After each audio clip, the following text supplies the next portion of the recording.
अब मैं दैनिक जागरण समूह के कार्यकारी संपादक आदरणीय श्री विष्णु त्रिपाठी जी से आग्रह करता हूं। मैंने पिछली बार औपचारिक कह दिया था, इस बार नहीं कहूँगा। वो स्वागत के लिए और जी और हिंदी हैं हम की दैनिक जागरण की परिकल्पना के बारे में आप सब लोगों के बातचीत करेंगे।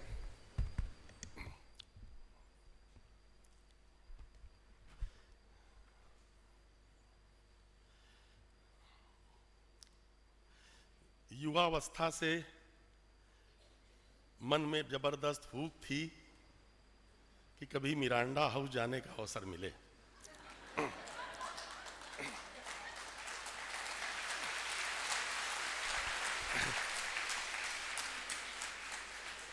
और जब सेवानिवृत्ति के उपरांत इस मोड़ पर आया हूं तो मिरांडा हाउस आने का अवसर मिला। ये जो मिरांडा हाउस है, ये जो शब्द है, इसमें एक बड़ा जबरदस्त रोमांच है। और आप कल्पना कर सकते हैं कि आज जब गेट नंबर 3 से हमने प्रवेश किया तो अतीत की जो कल्पनाएं थीं, जो सपने बुने थे, न सही युवावस्था में, इसी उम्र में सही, शीला दीक्षित जी जब दिल्ली की राजनीति में प्रवेश करने से पहले उत्तर प्रदेश की राजनीति में सक्रिय थीं, तो लखनऊ में हमारा उनसे, चूंकि एक पत्रकार होने के नाते और एक रिश्ता भी था, एक पारिवारिक रिश्ता है उनसे, उनकी ससुराल पक्ष से, तो हम उनके साथ अक्सर बैठते थे। और मैं उनको थोड़ा सा खोदता था जानबूझ करके कि जो कल्पना में हो वो साकार भी हो, तो मैं उनको थोड़ा सा हल्का सा करता था। तो मिरांडा हाउस के बारे में उनसे मैंने मिरांडा हाउस के बहुत किस्से सुने, बहुत चर्चे सुने, उनके अपने समय के, जब वो शायद यहाँ पर पढ़ती थी। चूंकि हिंदी की बात है और हिंदी हमारी मातृभाषा है, राष्ट्रभाषा है और हमारे सम्मान और आत्मसम्मान का प्रतीक है, हमारी भावनाओं का प्रतीक है। दैनिक जागरण समूह की जो आंतरिक व्यवस्था थी उसमें एक सेंट्रल डेस्क करके होती है और मैं उसके प्रभारी के तौर पर था। और संभवतः 2011-12 में हमको उस सेंट्रल डेस्क की जिम्मेदारी के साथ साथ ये जो NCR है, नेशनल कैपिटल रीजन है, राष्ट्रीय राजधानी क्षेत्र, इसकी जो यूनिट है, तो इसका भी उत्तरदायित्व सौंपा गया। तो मैंने यहाँ का जो संस्करण है उनको प्रत्यक्ष रूप से देखना प्रारंभ किया। तो मैं केवल एक जो छोटा सा संस्मरण है उसके सौजन्य से, जो हिंदी के प्रति, जो हम भारतीय और जिनकी मातृभाषा है, उनकी अपनी मातृभाषा और हिंदी के प्रति जो एक आत्महीनता और जो एक थोड़ा सा निचले क्रम का भावना बोध होता है, तो उसको थोड़ा सा मैं आपके समक्ष परिलक्षित कराना चाहता हूँ। तो मैंने संस्करण को, दिल्ली के संस्करण को बहुत गौर से और थोड़ा सा डीप देखना शुरू किया। तो मैंने ये फील किया, अनुभव किया कि कुछ ऐसे शैक्षिक संस्थान हैं जो हमारे समाचार पत्र में कवर नहीं होते हैं, दिखते ही नहीं हैं। उसमें मिरांडा हाउस भी था, लेडी श्री राम कॉलेज था, सेंट स्टीफेंस था, वगैरह वगैरह। तो यहाँ पर उस समय जो तत्कालीन चीफ रिपोर्टर थे, तो मैंने एक दिन उनको इसी उद्देश्य से बुलाया नोएडा ऑफिस, और मैंने उनसे कहा कि ये जो मैंने अभी कुछ 3-4-5 शैक्षिक संस्थानों के नाम गिनाए, ये अपने समाचार पत्र में क्यों नहीं दिखते हैं, इनका कवरेज क्यों नहीं होता है। तो वो महाशय बड़े विद्वान थे, उन्होंने कहा कि इन शैक्षिक संस्थानों में हिंदी का कोई स्थान नहीं है, यहाँ पर न हिंदी का संस्थान है और ना ही हिंदी समाचार पत्रों का स्थान है। मैंने उनसे कहा कि मैंने मिरांडा हाउस का ही नाम लिया क्योंकि वो मेरे दिल में बसा हुआ था। तो मैंने कहा मिरांडा हाउस में हिंदी विभाग तो होगा, हिंदी विभाग होगा ना। उनको मालूम ही नहीं था। दरअसल ये जो हिंदी बोलने का, कुछ लोगों को अगर ठेस लगे तो कृपया क्षमा करेंगे, लेकिन ये जो हिंदी बोलने वालों में अपनी मातृभाषा के प्रति जो एक न्यून बोध है, जो एक आत्महीनता है, और जिसकी वजह से बार बार हम ऐसा आग्रह करते हैं जो कि हिंदी को भारत की घोषित राष्ट्रभाषा होना चाहिए।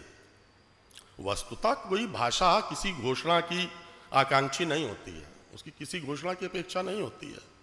हिंदी भारत की राष्ट्रभाषा है, लेकिन हमेशा जो लोग हिंदी को लेकर के और हिंदी भाषी होते हुए जो आत्महीनता से ग्रस्त होते हैं, वो इस तरह की मांग करते हैं कि हिंदी को राष्ट्रभाषा होना चाहिए।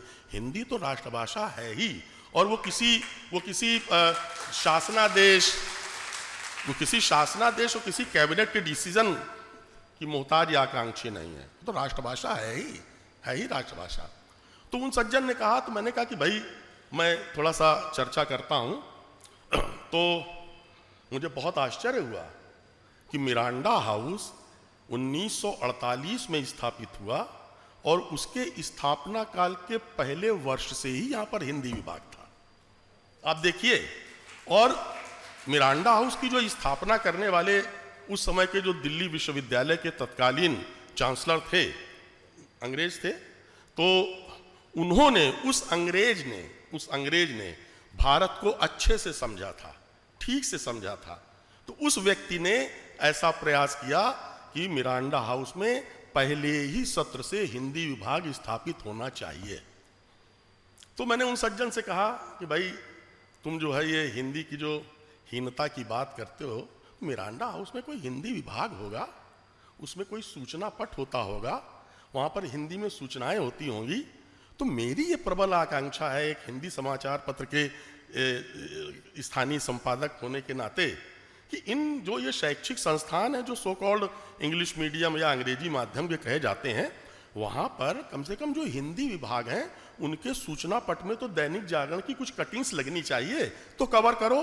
लेकिन वो संभव नहीं हुआ और फिर उनसे मुक्ति बहुत योजनाबद्ध तरीके से पाई गई। और फिर दूसरे जो चीफ रिपोर्टर आए उनके सौजन्य से, क्योंकि उस व्यक्ति में आत्मविश्वास था, आत्मबल था, और Dainik Jagran, Miranda house, Saint Stephen's वगैरह वगैरह में आया।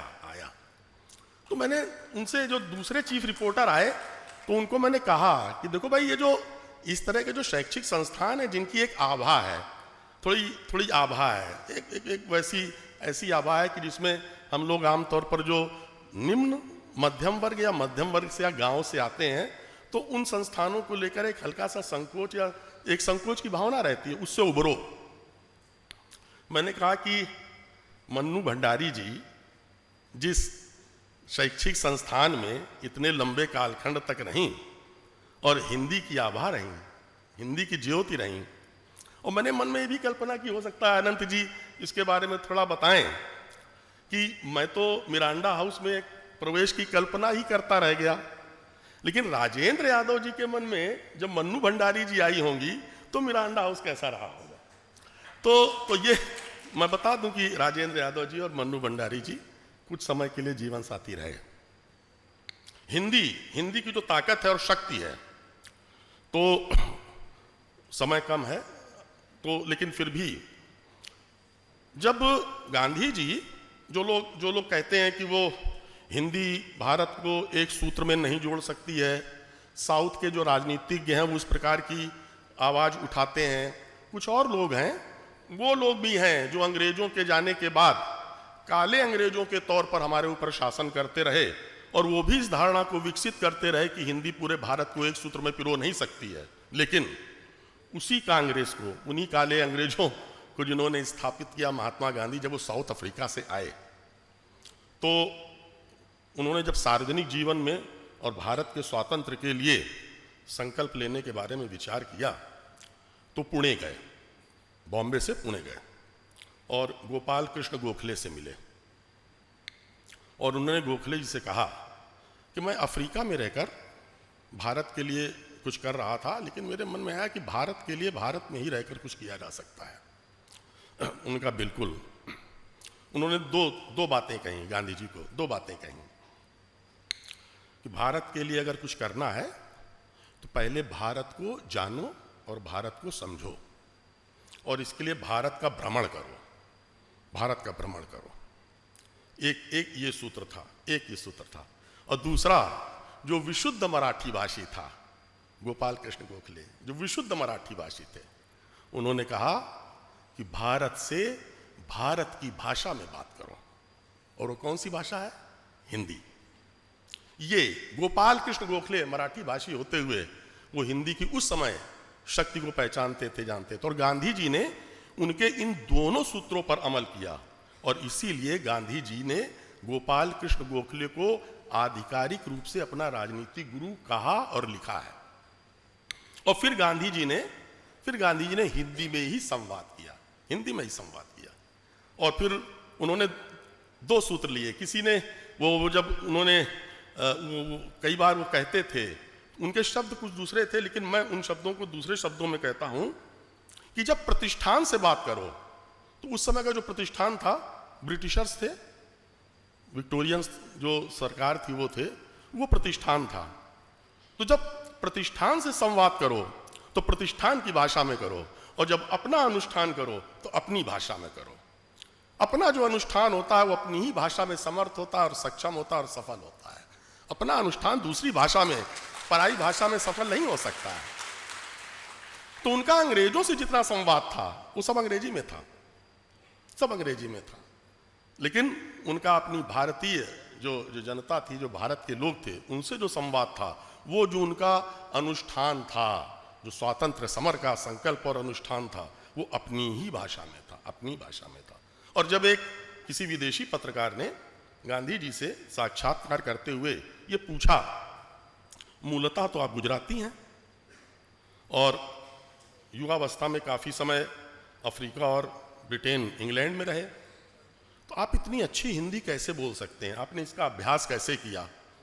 उन्होंने कहा, मैंने हिंदी का कोई अभ्यास नहीं किया, मैंने हिंदी की वर्णमाला का कोई अभ्यास नहीं किया, मैंने हिंदी की वर्तनी नहीं की, हमने हिंदी में बोलने का संकल्प लिया, और मेरी भावनाएं, मेरी आकांक्षाएं, मेरी संकल्प शक्ति जो थी, उससे ये जो हिंदी पैदा हुई है वही मैं बोलता हूं। तो इसलिए हिंदी भाषा के लिए किसी प्रकार के कोई दुराग्रह की आवश्यकता नहीं है।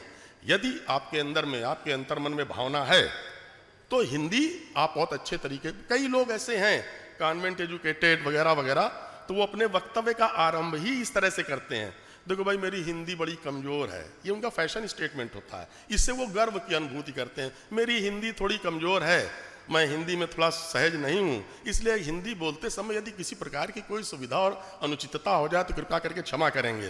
ये एक फैशन स्टेटमेंट होता है। जब सब्जी मंडी जाते हैं तो उससे हिंदी में ही बात करते हैं, लेकिन मंच पर उनको हिंदी बोलने में प्रॉब्लम होती है, दिक्कत होती है, तकलीफ होती है।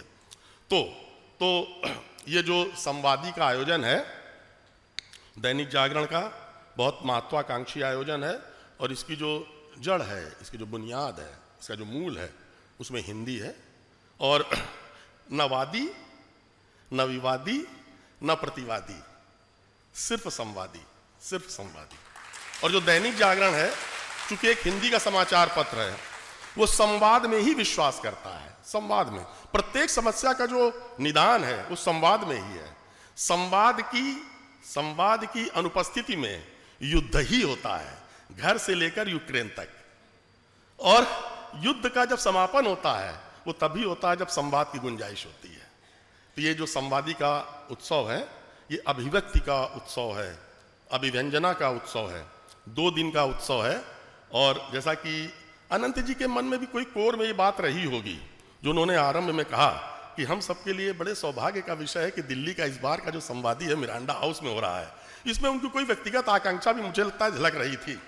तो वो तो आप सब लोग युवा हैं, आपके उसमें चेहरे पर आभा है। और अभी मैं थोड़ा सा कह दूं कि अभी सुरक्षा कारणों से अनंत जी ने वो की घोषणा की, सूचना दी सभी छायाकार बंधुओं के लिए कि कृपा करके जब मुख्यमंत्री जी आ जाएं तो आप जब उनका छाया चित्र खींचें, फोटोग्राफी करें, तो वो सुरक्षा कारणों से फ्लैश का प्रयोग ना करें। ऐसा कुछ होता होगा, कोई टेक्निक या इंजीनियरिंग या कोई तकनीकी होती हुई। अरे भाई, जिस मुख्यमंत्री की आभा इतनी दिव्य और उज्जवल है, उसके लिए फोटोग्राफी में किसी फ्लैश की क्या आवश्यकता है? तो ये मतलब कोई आभा नहीं, कोई आभा नहीं। देखिए इसी दिल्ली विश्वविद्यालय से जो एक दीपक जला, एक वर्तिका थी। देखिए मेरी छोटी बेटी का नाम वर्तिका है और बड़ी का नाम वंदिता है। तो इसी दिल्ली विश्वविद्यालय से जो एक छोटी सी रेखा वर्तिका दीप की बाती की तरह प्रज्वलित हुई, वो अपने कर्म से, अपने पुरुषार्थ से, अपने उससे आज इसी दिल्ली विश्वविद्यालय नहीं, पूरे दिल्ली में वंदिता और वंदनीय है। ये स्त्री शक्ति का प्रतीक है और जितनी भी हमारी बच्चियां हैं, बेटियां हैं, उन सबके लिए प्रेरणा का स्रोत है, प्रेरणा का स्रोत है। अगर आपके जीवन में संकल्प हो, अगर आपके जीवन में शुद्धि हो, पवित्रता हो, हम सब छोटी सी रेखा से बड़ी रेखा बन सकते हैं। तो ये एक संकल्प का दिन है और 2 दिन संवादी के उत्सव में पूरे उत्साह के साथ सम्मिलित होइए, पूरे उत्साह के साथ। अलग अलग जॉनर, अलग अलग फैकल्टी, अलग अलग विषय और विभाग के लोग आएंगे।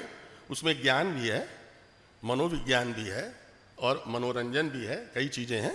तो इस सफलता 2 दिवसीय जो आयोजन है उसकी सफलता की मैं कामना करता हूं। और आपने हमको सुना, जो अर्गल रहा हो, आधारभूत रहा हो, तो वो आप ग्रहण कर लीजिएगा। और मैंने कोई अनर्गल या आधारहीन बात कही हो तो उसको डिलीट कर दीजिएगा। और मैं पूरे जागरण परिवार की ओर से अपनी मुख्यमंत्री जी रेखा जी का, अपने कुलपति जी योगेश जी का, योगेश जी के हम लोगों के परिवार पर, जागरण परिवार पर बड़ी कृपा रहती है, और आदरणीय प्रधानाचार्य जी का मैं बहुत बहुत हृदय से अभिनंदन करता हूँ। धन्यवाद।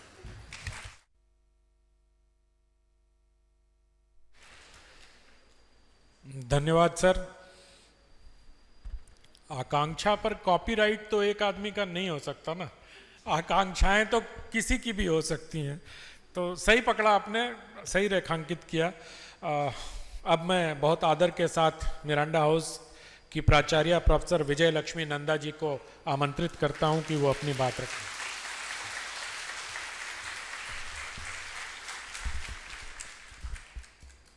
माननीय मुख्य अतिथि रेखा गुप्ता जी, माननीय मुख्यमंत्री दिल्ली विश्वविद्यालय के कुलपति माननीय प्रोफेसर योगेश सिंह जी, दैनिक जागरण के संपादक विष्णु प्रकाश त्रिपाठी जी, सम्मानित अतिथि professor Rajni Abbi, director south campus, उपाचार्य professor Seema Agarwal, bursar Nandini Datta Miranda House की, प्रोफेसर हेना सिंह जी जो इस कार्य में हमें बहुत सहायता किया है, और जो हमारे साथ जुड़े हुए दैनिक जागरण के सारे दोस्त, हमारे मित्र और अतिथिगण, अध्यापकगण और छात्र छात्राएं, इस कार्यक्रम के स्थान और ज्ञान साझेदार के रूप में ये स्वागत भाषण देना मेरे लिए सौभाग्य की बात है।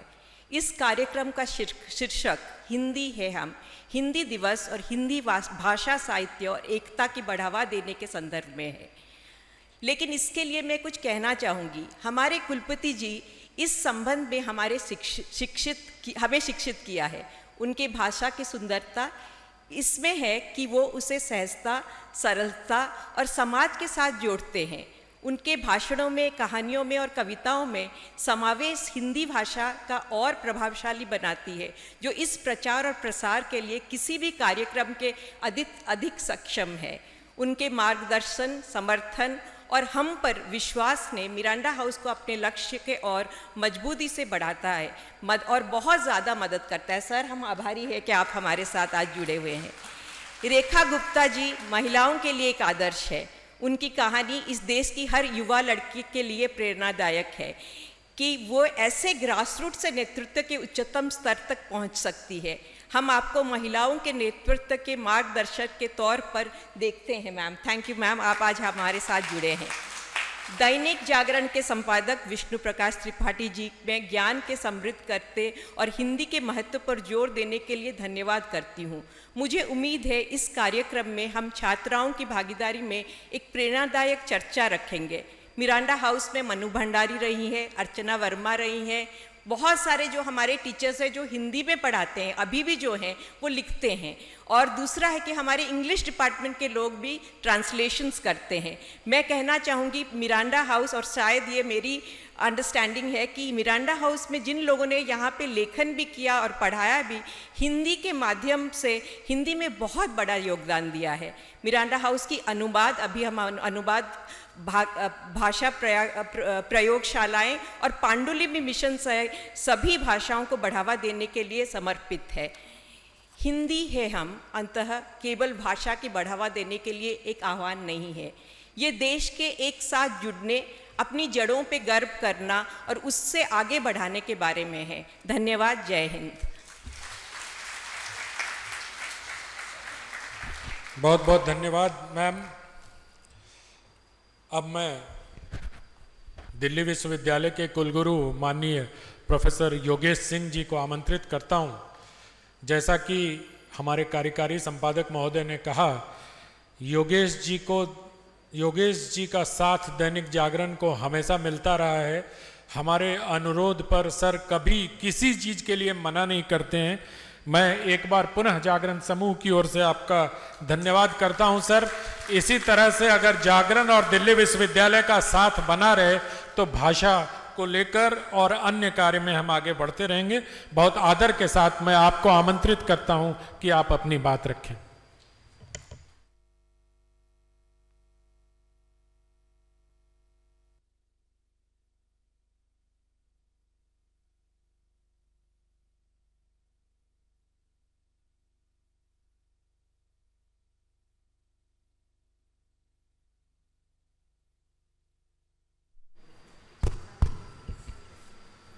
नमस्कार। दिल्ली की यशस्वी मुख्यमंत्री माननीय श्रीमती रेखा गुप्ता जी, प्रोफेसर विजय लक्ष्मी नंदा प्राचार्य मिरांडा हाउस, श्री विष्णुकांत त्रिपाठी कार्यकारी संपादक दैनिक जागरण, श्री अनंत विजय जी, श्री नितेंद्र श्रीवास्तव, श्री महेश शुक्ला जी, प्रोफेसर रजनी अभी director south campus university of Delhi, Miranda house के जितने प्राध्यापक यहाँ पर हैं, आमंत्रित अतिथिगण और छात्र और छात्राएं, मैं दिल्ली विश्वविद्यालय की तरफ से आप सभी का बहुत अभिनंदन करता हूँ। और मिरांडा हाउस को मैं बधाई देना चाहूंगा कि NIRF रैंकिंग में आपने बहुत अच्छा किया। आप पहले भी बहुत अच्छे थे।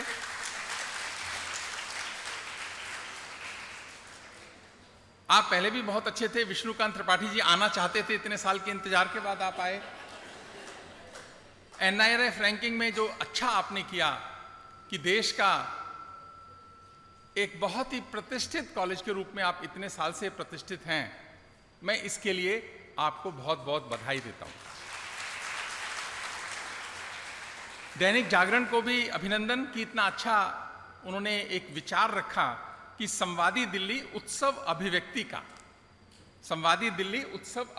का और उसका जो एक कोर इन्होंने रखा है, विषय रखा है, वो है हिंदी है हम। अपनी हिंदी को समृद्ध करने का उपक्रम है ये हिंदी है हम। तो मेरे मन में ना पहले तो मैं दैनिक जागरण का इसके लिए अभिनंदन करता हूं, लेकिन मैं एक अनुरोध भी करता हूं कि जब हम बोलते हैं ना हिंदी है हम, तो हमारे मन में क्या आता है कि ये हमने वहां से लिया होगा कि हिंदी है हम, वतन है हिंदुस्तान हमारा। ये इकबाल ने लिखा और माना नहीं। ये इकबाल ने लिखा माना नहीं।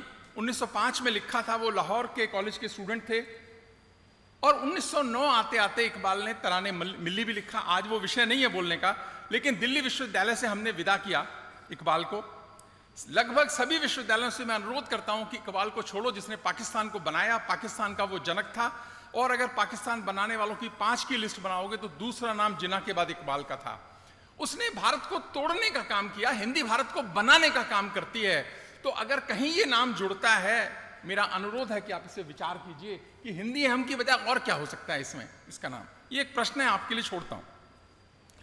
और दूसरी बात है, यहां पर था कि मुख्य आकर्षण महिलाओं की उपलब्धियों पर केंद्रित रहेगा। बहुत अच्छी बात है, बेटियां बहुत अच्छा कर रही हैं। दिल्ली विश्वविद्यालय की एक बेटी मुख्यमंत्री है इस समय, ऐसे बहुत अच्छा कर रही हैं, आप सब भी अच्छा करेंगे। और दूसरा क्या है कि ये साहित्य का तो उत्सव है ही, इसके साथ में ये कला, फिल्म, संस्कृति, राजनीति, खेल, समाज से जुड़े अनेक विषयों का ये उत्सव है। तो बहुत अच्छी बात है कि इसका एक विस्तार रूप रखा गया है। हम सभी जानते हैं, मानते हैं, हिंदी विश्व में तीसरी सबसे ज्यादा बोली जाने वाली भाषा है। ठीक बात है, बोली जाने वाली भाषा है, और भारत में ये सबसे ज्यादा बोली जाने वाली भाषा है। हम सामान्यतः इसको बोलने में थोड़ा सा छोड़ देते हैं कि इसको, कि विश्व में तीसरी बोलकर हम रह जाते हैं। हिंदी भारत में सबसे ज्यादा बोलने वाली भाषा भी है। हिंदी तो जन जन की भाषा है। हिंदी भारत की भाषा है। हिंदी संस्कृति और सामाजिक सरोकार की भाषा है। हिंदी भारत के मन की भाषा है। हिंदी में तो भारत के प्राण बसते हैं। यह हिंदी का स्वरूप है। यह सरकारों के सहयोग से भी बढ़ती है, सरकारों के बिना सहयोग के भी बढ़ती है। और वैसे हिंदी को सरकारों का बहुत सहयोग मिलता नहीं है, हिंदी को उसकी आवश्यकता भी नहीं है। लेकिन एक और बात जो मेरे मन में आती है बार बार, कि जब भी हम हिंदी की बात करते हैं तो हम कंपैरिजन में पड़ जाते हैं। हिंदी वालों से मेरा आग्रह है कि कंपैरिजन से बाहर आओ। हमको ना अंग्रेजी से कंपैरिजन की जरूरत है, ना हमको और किसी भाषा से कंपैरिजन की जरूरत है, क्योंकि हर भाषा की अपनी एक विशेषता है। तो हिंदी भाषा का अपना एक स्थान है, आगे बढ़ने का अपना एक तरीका है। अगर आज विश्व में नंबर 3 है और भारत में नंबर 1 है, कुछ तो हिंदी में होगा ना, कुछ अच्छा तो होगा ना हिंदी में। इसीलिए कोई भी प्रयास जो हिंदी को समृद्ध करता है, अभिनंदन का पात्र है। इसके लिए दैनिक जागरण का मैं हृदय से अभिनंदन करता हूं। एक और बात, ये जो भाषा है ना, ये कोई बहुत समझदार, ताकतवर नहीं होती। कोई कहे कि भाषा ये अच्छी भाषा है, ऐसा भी कुछ नहीं होता। भाषा बोलने वाले ताकतवर होते हैं तो भाषा ताकतवर होती है। भाषा बोलने वाले कमजोर हो जाते हैं तो भाषा कमजोर हो जाती है। अब देखिए, हम कहते हैं कि हिंदी सूरीनाम में बोली जाती है, बहुत सारे देशों में बोली जाती है, सही भी है, बोली जाती है। लेकिन किस कारण से बोली जाती है? कि जहां जहां भारत के लोग गए, हिंदी उनके साथ गई। और तो जैसे जैसे भारत आगे बढ़ेगा, हिंदी ताकतवर होती चली जाएगी। इसकी ताकत भारत के आगे बढ़ने की गौरव गाथा के साथ हिंदी की गौरव गाथा साथ चलेगी ही। ये हिंदी का स्वभाव है, क्योंकि हिंदी तो सबको प्यार करती है, सबका सम्मान करती है। हिंदी सबको प्यार करती है, सबका सम्मान करती है, न किसी से कोई झगड़ा है, इसीलिए आगे बढ़ती है। एक बार क्या हुआ, कुछ विद्वान बैठे थे, मैडम, मैं बड़ी इंटरेस्टिंग वाकया बताता हूं। उसमें कुछ संस्कृत के थे, कुछ भारतीय ज्ञान परंपरा के थे, कुछ और सब्जेक्ट्स के लोग मेरे से चर्चा कर रहे थे। मैंने कह दिया कि हिंदी तो ज्ञान की भाषा है, हिंदी तो ज्ञान की भाषा है। तो उन्होंने कहा नहीं सर, एक दो लोगों ने कहा नहीं सर, ऐसी बात नहीं है। संस्कृत ज्ञान की भाषा है, इंग्लिश अभिमान की भाषा है। संस्कृत ज्ञान की भाषा है, इंग्लिश अभिमान की भाषा है। तो मैंने कहा फिर हिंदी क्या है? तो उनमें से एक दो सज्जन ने बोला सर, हिंदी तो गांव की भाषा है, हिंदी तो गरीब की भाषा है, कमजोर की भाषा है। मैं आगे जोड़ रहा हूं, उसने कहा साधनहीन की भाषा है, मोटे तौर पे ये कहा। मैं मानता हूं कि ये सच है, लेकिन हिंदी व्यापार की भाषा भी है, हिंदी व्यवहार की भाषा भी है, हिंदी संस्कार की भाषा भी है, और ये हिंदी की ताकत है। हिंदी वालों को, हम लोगों को जो लो सेल्फ एस्टीम की बात है ना, उसमें आना ही नहीं चाहिए। बिल्कुल ठीक है, गांव की भाषा है, गरीब की भाषा है, सामान्य आदमी की भाषा है। इसीलिए तो राजनेता ये भाषा बोलते हैं, क्योंकि राजनेता का स्वभाव है कि वो जनता के मन को सबसे पहले पढ़ता है, तभी तो वो राजनेता है। वो सबसे पहले जनता के मन को, मर्म को, सबको समझता है। आदरणीय मुख्यमंत्री जी बैठी हैं, इनको पता लग जाए कि इंग्लिश बोलने से दिल्ली में सारे वोट मिलने हैं, कल को हो सकता है इंग्लिश में बोलें, क्योंकि वो मन समझते हैं। लेकिन जनता का मन ऐसा है नहीं। किसी भी प्रांत में आप चले जाइए, वहां की भाषा होगी और हिंदी भाषा होगी। इसी कारण से इसमें ज्यादा परेशानी की बात नहीं है। मैं एक घटना सुनाता हूं। 2011 की बात है, मैं MS यूनिवर्सिटी बड़ौदा में वाइस चांसलर हुआ। 3 दिन के बाद ही एक शहर में कार्यक्रम था। शहर का कार्यक्रम था तो सब लोग गुजराती भाषा में अपना भाषण दे रहे थे।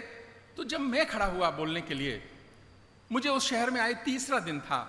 संकोच भी होता है, ऐसे ही हॉल था, इससे थोड़ा बड़ा हॉल था, बहुत सारे लोग बैठे थे। तो मैंने शुरुआत करी कि मैं गुजराती में बोलना चाहता हूं, पर अभी मुझे आती नहीं। अभी मुझे गुजराती का सिर्फ एक शब्द आता है, एक वाक्य आता है जो मैंने 2 दिन में सीखा है कि तुम्हारो डायल करेलो नंबर कोई उपार्थो नहीं, कृपया थोड़े समय पछी प्रयास करू शक्य। कि तमे डायल करेलो नंबर कोई उपार्थो नहीं, कृपया थोड़े समय पछी प्रयास करू शक्य। आप हैरान हो जाओगे कि मैं तो बोलकर देखा, पूरा हॉल खड़ा हो गया। एक वाक्य से आपने पूरे लोगों के मन में चले गए। तो ये जो हिंदी के लोग हैं, इनको ये सीखने की जरूरत है कि यदि आप किसी के मन में जाना चाहते हैं और उस प्रांत में जाते हैं जहां दूसरी भाषा बोली जाती है, अरे सीखने का प्रयास तो करो। आप प्रयास करोगे तो हिंदी समृद्ध होगी, आपके साथ आगे जाएगी, वो उस समाज में जाएगी। और आप प्रयास नहीं करोगे तो हिंदी का नुकसान करोगे। इसी कारण से जो लोग दूसरे प्रांतों में काम करते हैं, हमारा ये दायित्व तो बनता है, थोड़ा तो सीखो ना उस भाषा को, देखो ना लोगों से कितना प्यार मिलेगा आपको। ये बहुत मर्म की बात है जो कम से कम हमको जरूर सीखनी चाहिए यदि हम हिंदी का हित चाहते हैं, हिंदी को समृद्ध बनाना चाहते हैं। आप आंध्र प्रदेश में जाके तेलुगु बोल के तो देखिए, गलत बोलोगे तो भी कोई बात नहीं, 4 लाइन सीख लो, देखिए कितना व्यापक असर होगा। आप हिंदी की सेवा करोगे। और यदि आप कहोगे नहीं नहीं हम तो बाहर से आए हैं, हमको नहीं आती, हमको कोई लेना देना नहीं, आप हिंदी का अहित करोगे। ये एक ध्यान में रखने की, मेरे बच्चे जो बैठे हैं, आप करके देखिएगा अपने जीवन में, आपको केवल प्यार मिलेगा, सम्मान मिलेगा, ये हिंदी दिलाएगी और आपके साथ आगे जाएगी। फिर तो भाषा तो मन को जीतने का काम करती है।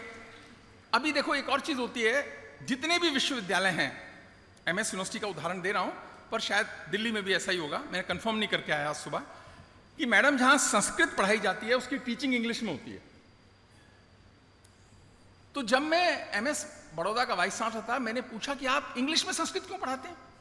शायद दिल्ली विश्वविद्यालय भी पढ़ाता होगा, मुझे पता नहीं है अभी इसका। तो उन्होंने कहा सर हिंदी में संस्कृत ना मीडियम में, वो तो महाविद्यालयों में पढ़ाई जाती है, गुरुकुलों में पढ़ाई जाती है, हम तो संस्कृत में इंग्लिश में पढ़ाते हैं, वो एलीट का भाव। तो संस्कृत और इंग्लिश का जो कॉम्बो बनता है ना, संस्कृत और एलीट, संस्कृत का और इंग्लिश का जो कॉम्बो बनता है ना, ये उन दोनों भाषाओं को अच्छा करता होगा। हिंदी को इससे कोई भी समस्या तो नहीं है, हिंदी अपना रास्ता इसके बिना भी खोज लेगी। ये आत्मविश्वास हिंदी वालों को होना चाहिए, और मैं मानता हूं कि ये आत्मविश्वास है, ये अपने आप होगा। तो दैनिक जागरण वास्तव में जागरण का काम करता है, जगाने का काम करता है। 83 वर्ष की गौरव गाथा, और विश्व में सबसे ज्यादा पढ़े जाने वाले अखबारों में दैनिक जागरण है। मैं कुछ स्टैटिस्टिक देख रहा था कि हिंदी भाषा के दैनिक समाचार पत्रों की कुल बिक्री संख्या 1,40,00,000 के आसपास है। दूसरे नंबर पर जो अखबार पढ़े जाए जाते हैं वो है मलयालम भाषा के। मुझे भी हैरानी हुई स्टैटिस्टिक्स देख के। दूसरा नंबर आता है मलयालम भाषा का, आता है 35 लाख, फिर तेलुगु इंग्लिश मलयालम आता है 36 लाख, फिर इंग्लिश आती है 35 लाख, तेलुगु आती है 27 लाख, मराठी आती है 25 लाख, बंगाली 19, तमिल 18। तो जैसे जैसे, तो किसी भाषा से कोई झगड़ा नहीं है। हम कई बार ये कह लेते हैं भारत की भाषाओं से नहीं है, इंग्लिश से है या दूसरी भाषा, नहीं, किसी से कोई झगड़ा नहीं है। झगड़ा क्यों करना है? हमको तो वो ब्रिजेस बनाने हैं जो भाषाओं के बीच में काम करें। अगर ये अभिव्यक्ति की जो बात है कि हम जब बात करते हैं कि हिंदी अनेक, इंग्लिश की ताकत क्या है? इंग्लिश अनेक भाषाओं के शब्दों को अपने अंदर समावेश करती चलती है और आगे बढ़ती चलती है। ये काम हिंदी भी करती है। हिंदी में बहुत सारे भाषा, संस्कृत से, पर्शियन से, अरबिक से, इंग्लिश से हैं। पर मैं समझता हूं कि एक प्रोजेक्ट आप इस पर दीजिए ना, कि हिंदी भाषा में कितने शब्द गुजराती से हैं, मराठी से हैं, बंगाली से हैं, तमिल से हैं, तेलुगु से हैं, और जो सहजता से हम इस्तेमाल करते हैं उन शब्दों को, इस पर तो रिसर्च करने के लिए एक प्रोजेक्ट हमें करना चाहिए। दिल्ली विश्वविद्यालय को भी करना चाहिए, जो लोग बैठे हैं, क्योंकि बड़ी भाषाओं से आने वाले तो अलग है। भारतीय भाषाओं के कितने ऐसे शब्द हैं, देन वाइस वर्सा, कितने हिंदी के शब्द उन भाषाओं में जाकर अंदर बैठ गए। तो जब मैं साइंस वालों से बात करता हूं तो बड़े गर्व से कहते हैं कि English is the language of science. अच्छी बात है, कोई झगड़ा नहीं हमारा, English is the language of science. पर हिंदी तो नवाचार की भाषा है, इनोवेशन की भाषा है। एक छोटा किसान, एक दुकानदार, एक व्यापारी, बाकी लोग देखो ना, व्यापार की भाषा है। कैसे कैसे हिंदी के माध्यम से व्यापार करते हैं और आगे बढ़ते चलते हैं। तो नवाचार की भाषा है। हिंदी बोलने में आप गर्व का अनुभव करें, गर्व का अनुभव करें, अहंकार का नहीं, गर्व का अनुभव करें। अगर आप महाराष्ट्र में रहते हैं और मराठी के प्रति दुर्भाव रखेंगे, आप हिंदी का नुकसान करेंगे। मत करिए ऐसा, थोड़ा सा सीख लीजिए ना।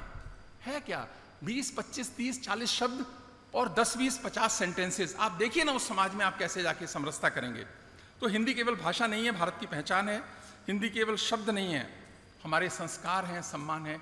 ये तो आगे बढ़ेगी ही। विश्वविद्यालयों ने इसका सही तरीके से एक कहता है ना कि प्रेजेंट करने की आवश्यकता है।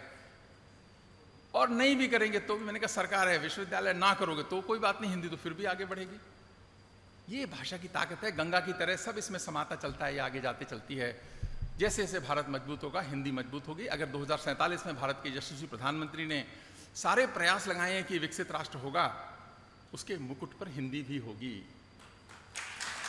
इसीलिए दैनिक जागरण को बधाई, मेरी तरफ से बहुत बहुत शुभकामनाएं। ऐसे कार्यक्रम करते रहिए, पर थोड़ा इकबाल के बारे में सोच लीजिए। हम तो विश्वविद्यालयों से हटा रहे हैं, आप पत्रकारिता से भी हटाइए ना थोड़ा सा इसको। बहुत बहुत आभार।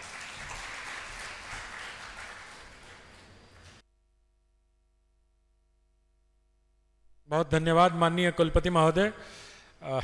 आपके कई सुझाव हैं, हम लोग इकबाल को प्राथमिकता के आधार पर लेंगे और क्या निर्णय होता है इससे अगले वर्ष जब संवादी दिल्ली विश्वविद्यालय में करेंगे।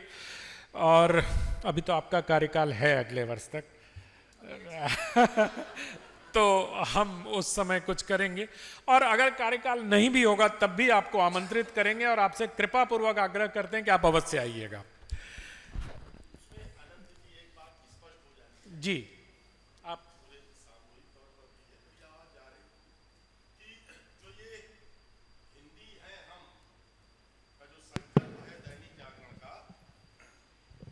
तो मैं उस प्रोसेस में या उस प्रक्रिया में सम्मिलित था। हम जो भी 3-4 लोग थे, हमारे प्रधान संपादक जी सहित, किसी के भी मानस में वो जो इकबाल थे नहीं था। और उसका जो तराना था, जो उसने बाद में पाकिस्तान के लिए तरमीम कर दिया था जी, तो वो कहीं कि हमारे मानस की पृष्ठभूमि में नहीं था। ये जो हिंदी हैं हम, हमारा जो टैग है, जो हमारा संकल्प है, ये जो दैनिक जागरण की अपनी जो समृद्ध परंपरा है, सांस्कृतिक परंपरा है, और 1942 से हिंदी के उत्थान को लेकर के जो हमारे पूर्वज पूर्णचंद्र गुप्त जी थे, जिन्होंने दैनिक जागरण की स्थापना की, ये उस संस्कार से आया है शब्द, ये इकबाल से नहीं आया है। मैं नहीं समझता हूँ इसमें किसी प्रकार के पुनर्विचार की आवश्यकता होनी चाहिए। जी बहुत धन्यवाद। और एक बात कुलपति महोदय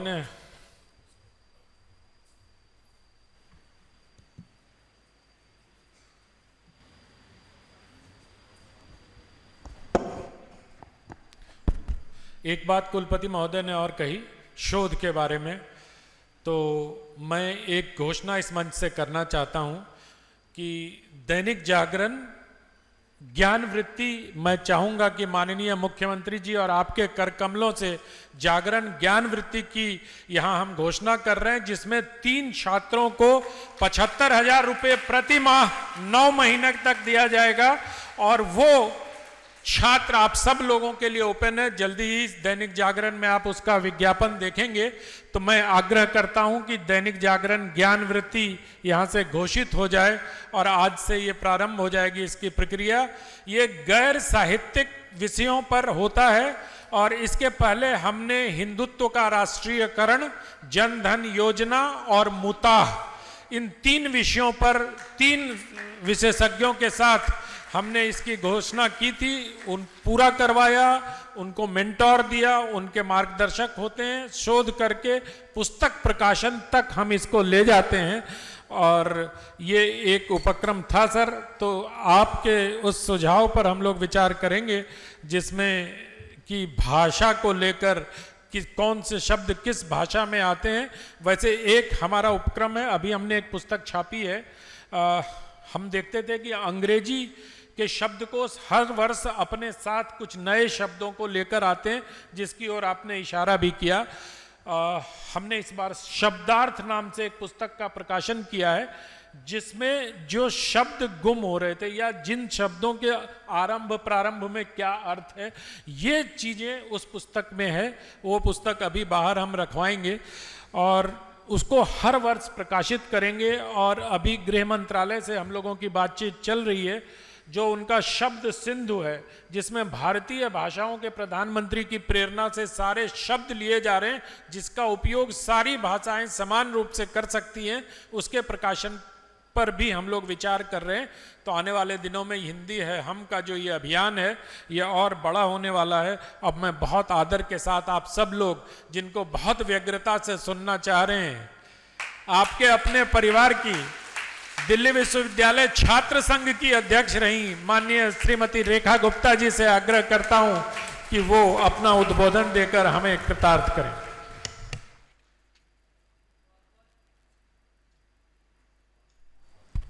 बहुत बहुत धन्यवाद। हमारी इस कॉलेज की प्रिंसिपल प्रोफेसर विजय लक्ष्मी नंदा जी, मैंने पहले आपका नाम इसलिए लिया क्योंकि मुझे लग रहा है ये पोडियम आपने केवल योगेश सिंह जी के लिए बनवाया हुआ है। उनकी हाइट के हिसाब से ठीक है, हमारी हाइट के हिसाब से 6 इंच बड़ा है। तो आप प्रिंसिपल ने अपने हिसाब से बनवाई है ना, वो कभी कभी आएंगे, आपने रोज भाषण देना है। जब सत्ता मिले तो उसका पूरा उपयोग करो।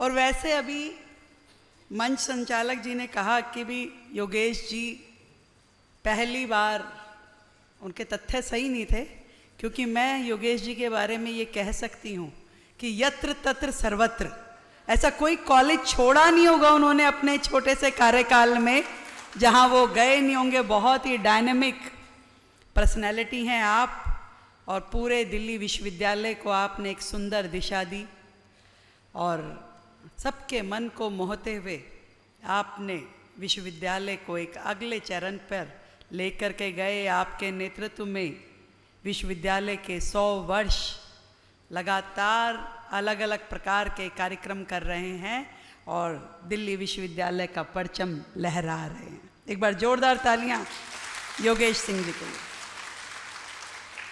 आज जिनके न्योते पे मैं यहाँ आई हूँ, दैनिक जागरण समूह का ये कार्यक्रम, आदरणीय विष्णु त्रिपाठी जी को मैं बहुत बधाई देती हूँ, पूरी टीम को बधाई देती हूँ। संवादी व्यक्ति की अभिव्यक्ति का जो आपने ये कार्यक्रम रखा बहुत ही शानदार है, और ये मेरे उस विचार से बहुत मैच करता है जिसमें मैं कहती हूँ कि हर व्यक्ति को अपने देश के लिए जरूर कुछ ना कुछ करना चाहिए, एक काम देश के नाम। तो ये आज दैनिक जागरण यदि गांव-गांव, शहर-शहर, राज्य-राज्य जा कर के अपनी इस भाषा को प्रचारित प्रसारित करने के लिए काम कर रहा है, तो आप बधाई के पात्र हैं। जोरदार तालियों से अभिनंदन करें। अनंत विजय जी, महेश जी, रजनी अब्बी जी, सभी का अभिनंदन करती हूँ। जितनी हमारे प्रोफेसर्स, एकेडमी, टीचर्स, विद्यार्थी यहाँ बैठे हैं। योगेश जी ने कहा कि संस्कृत ज्ञान की भाषा है, अंग्रेजी अभिमान की भाषा है, हिंदी क्या है? मेरी नज़रों में हिंदी मिट्टी की भाषा है, मन की भाषा। आप जितना मर्जी कांटे छुरियों से खाना खा लीजिए, सही आनंद तो तब आता है जब हाथ से रोटी का गस्सा तोड़ करके मुंह में रखते हैं, और उससे भी ज्यादा मजा आता है जब थाली में आप उंगली से चाट करके खाते हैं। अब आप कहेंगे मुख्यमंत्री जी ये कह रही हैं, मैं कह रही हूं, जो आनंद सीधा सीधा अपनी माटी से जुड़ने का है वो किसी चीज में नहीं है। इसलिए मैं मानती हूँ हिंदी हमारी माँ है। तो आंटियाँ जितनी मर्जी हों, भाई विदेशी भाषा को अगर हम आंटी माने तो आंटी जितनी मर्जी हो, माँ से बेहतर प्यार नहीं कर सकती।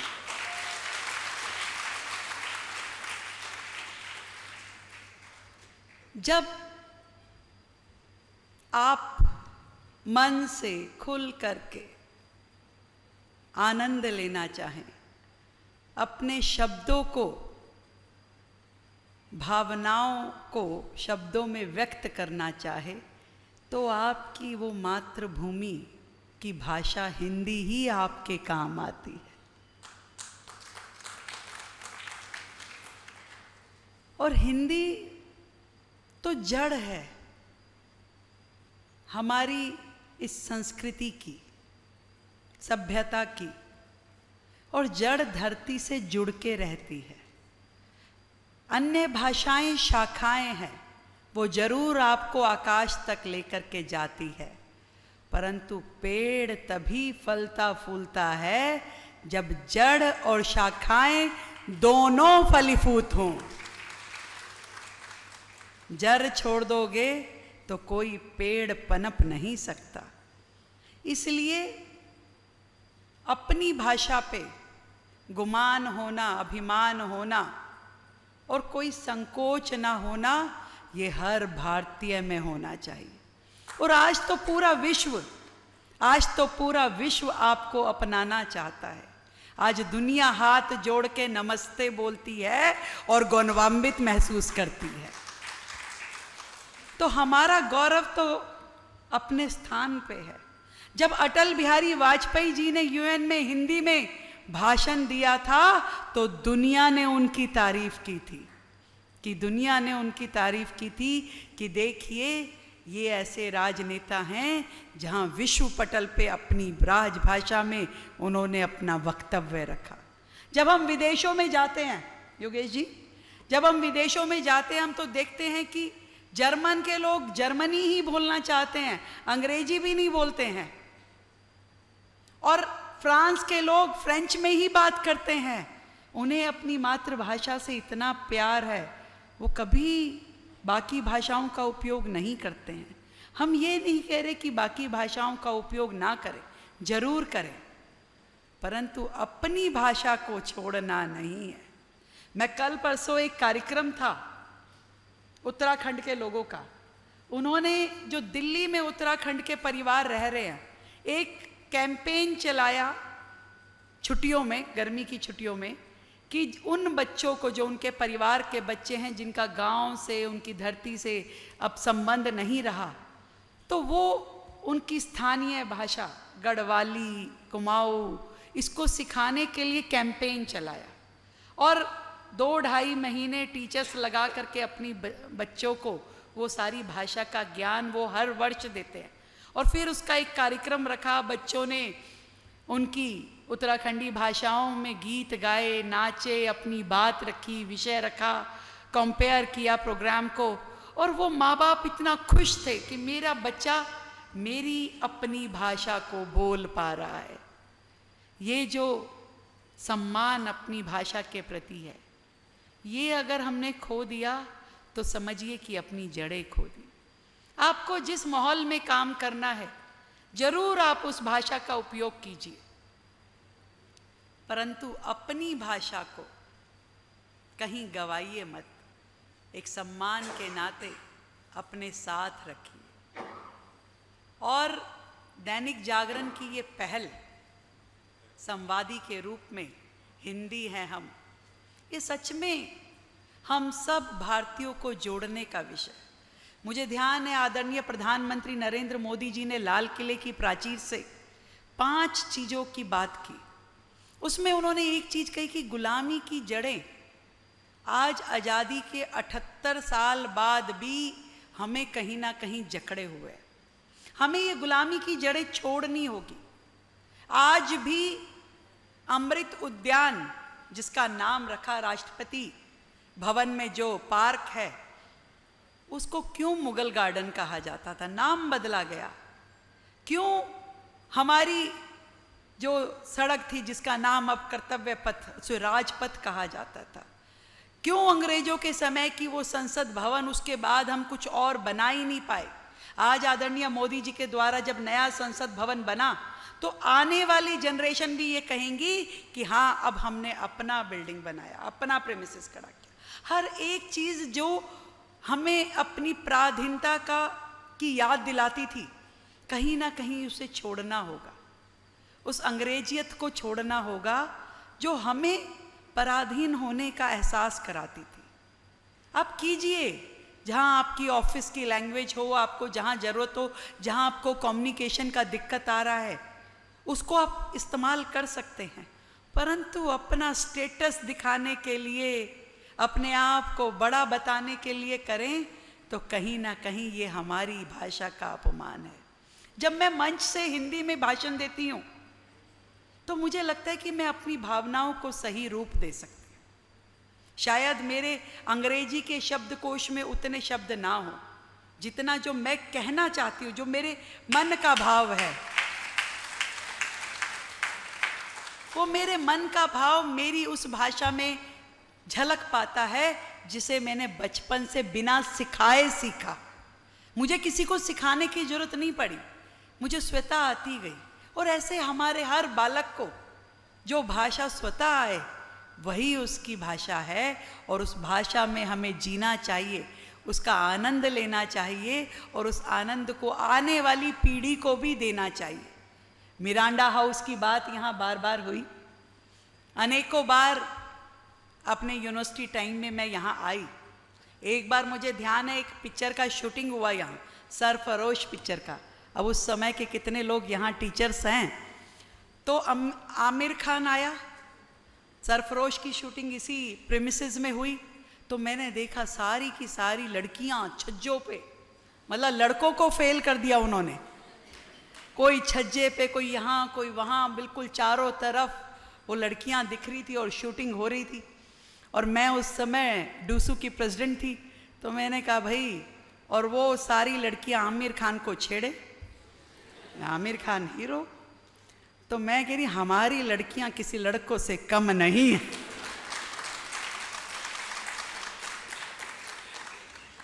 तो ये यूनिवर्सिटी के दिन है, आपके आनंद लेने के दिन है। देखो, सबसे ज़्यादा मज़ा तो आप कोई अंग्रेजी गाना गा के देखो और कोई हिंदी गाना गा के देखो, आनंद दोनों में बराबर आ सकते हैं क्या? तो जो अपनी भाषा का आनंद है, और फिर एक बात कहूँगी, ये देश हमारा अपना देश है, इस देश से जुड़ी हुई हर चीज़ हमारी है, वो भाषा हो, संस्कृति हो, ज्ञान हो, मॉन्यूमेंट हो, कुछ भी, वो सब हमारा है। उसको सहेजना, उसको संवारना, उसको चलाना, ये हमारी जनरेशन का भी काम है, और उसमें पूरी तरीके से हमें अपनी भूमिका निभानी ही चाहिए। और वो ड्यूटी खाली दैनिक जागरण की नहीं है, वो ड्यूटी हम सब की है, वो जिम्मेवारी हम सब की है कि जहाँ जहाँ हमें मौका लगे हम अपने देश को, अपनी संस्कृति को, अपनी भाषा को आगे ले जाने का, उसका मान सम्मान बना के रखने का काम हम सबको करना हो। दैनिक जागरण को ढेरों बधाई, आप इस तरीके के कार्यक्रम करते रहें और हम सब लोग इसमें जुड़ते रहें। 2 दिन का ये कार्यक्रम, जिसमें हजारों विद्यार्थी और लोग पार्टिसिपेट करेंगे, और आपने बहुत ही सुंदर ज्ञान वृत्ति की घोषणा की है कि 75,000 रुपये महीना आप देने वाले हैं बच्चों को, तो ये तो और भी अच्छी बात है। तो आपकी ये जो इनिशिएटिव है, सच में जन जागरण का काम कर रहे हैं। मेरी ओर से आपको ढेर सारी बधाई, शुभकामनाएं। इसी तरीके से दिल्ली विश्वविद्यालय का नाम आगे बढ़ता जाए, रोशन होता जाए, और ये जो जितने हमारे स्टूडेंट्स हैं, जितनी ये बच्चियां हैं, देश में, विदेश में, इस विश्व के हर कोने में पहुंच करके भारत का और भारतीयता का गुणगान करें और जयगान करें। Thank you so much.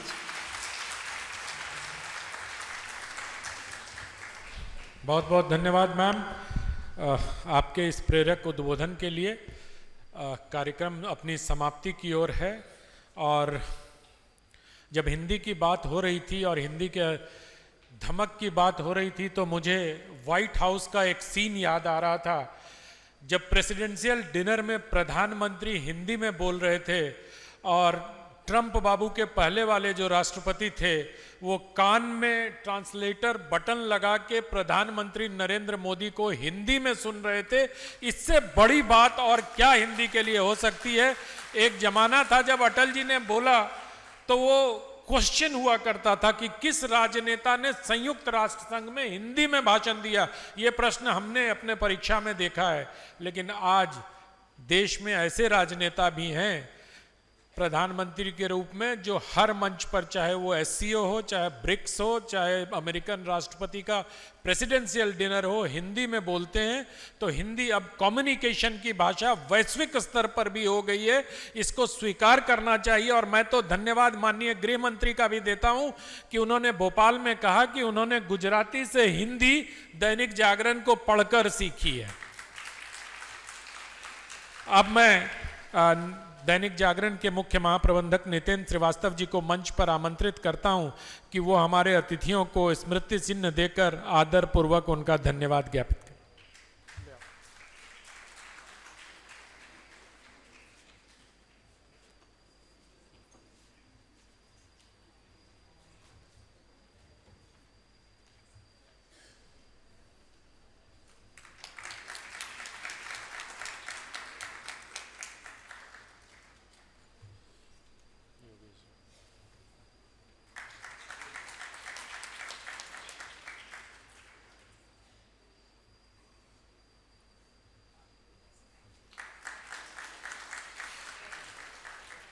Sir Vishnu sir को भी दे ही दीजिए।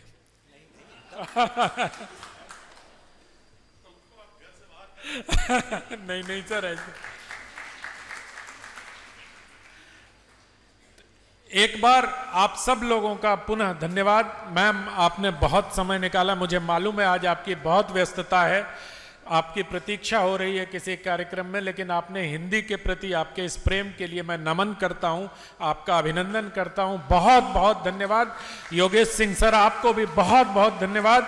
मैम, आपका भी आभार। और मिरांडा हाउस के तमाम लोगों का, तमाम छात्रों का बहुत बहुत आभार। कृपया आप लोग अपने स्थान पर बैठे रहें और अगर चाहते हैं तो एक बार जोरदार तालियों के साथ मंचासीन अतिथियों का धन्यवाद ज्ञापित करें।